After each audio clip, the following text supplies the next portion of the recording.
हम दोस्तों लाए हैं नाच गीत। अगर पसंद आए तो लाइक सब्सक्राइब कमेंट बॉक्स में जरूर बताइए कि मेरी नाच गीत कैसी लगी।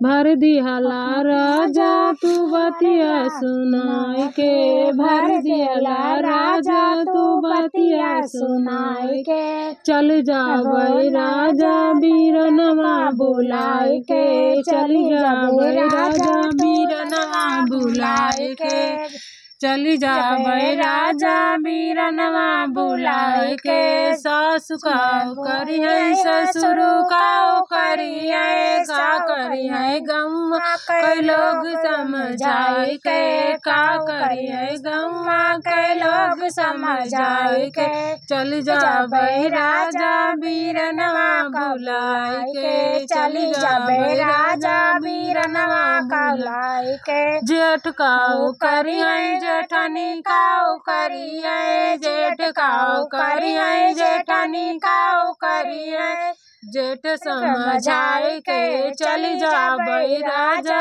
बीरनवा बुलाए के, चली जावे राजा बीरनवा बुलाए के। भर दिहला पेट राजा बोलिया सुनाए के, भर दिहला पेट राजा बोलिया सुनाए के, चली जावे राजा बीरनवा बुलाए के।